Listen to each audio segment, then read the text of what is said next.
Hello friends, సర్వపిండిని Telangana స్టైల్లో ఎలా ready చేసుకోవాలో ఇప్పుడు ఈ వీడియోలో చూద్దాం. ముందుగా ఒక బౌల్లో బియ్యపిండిని వేసుకొని దాంట్లో తగినంత ఉప్పు, తగినంత కారపొడి వేసుకోవాలి.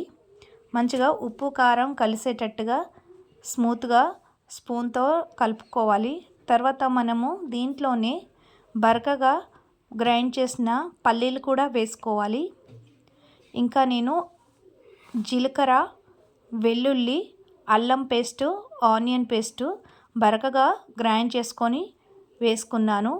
సన్నగా తరిగిన పచ్చిమిర్చిని కూడా ఇందులో యాడ్ చేసుకోవాలి.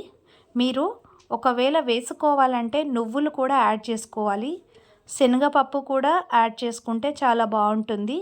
కరివేపాకు వేసుకోవాలి. మీ దగ్గర ఉంటే పుదీనా, కొత్తిమీర, ఇంకా వెల్లుల్లి పొరక వేసుకోవచ్చు. దీన్నంతా ఒక ముద్దలాగా కలుపుకోవాలి.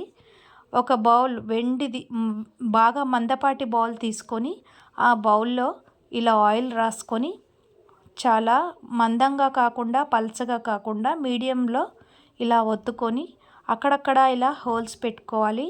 హోల్స్ పెట్టుకున్న దాంట్లో కొంచెం ఆయిల్ అయితే వేసుకోవాలి. సిమ్లో పెట్టి మీరైతే దీన్ని కుక్ చేసుకోవాల్సి ఉంటుంది. హై ఫ్లేమ్లో పెడితే అయితే ఖచ్చితంగా మాడిపోతుంది. మాడిపోతే అయితే అసలు టేస్ట్ బాగోదు. కాబట్టి మీరు సిమ్లోనే పెట్టి దీన్ని కుక్ చేసుకోండి.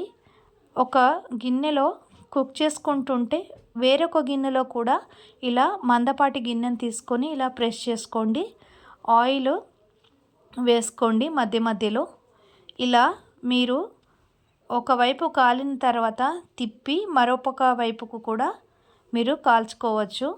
సో ఇలా అయితే మీరు ఈ కన్సిస్టెన్సీ వచ్చిన తర్వాత మీరు గ్యాస్ ఆఫ్ చేసుకొని సర్వ్ చేసుకోవచ్చు. ఇది పిల్లలకి కానీ పెద్దవాళ్ళకి కానీ స్నాక్స్ల రూపంలో తింటే చాలా బాగుంటుంది. And please subscribe.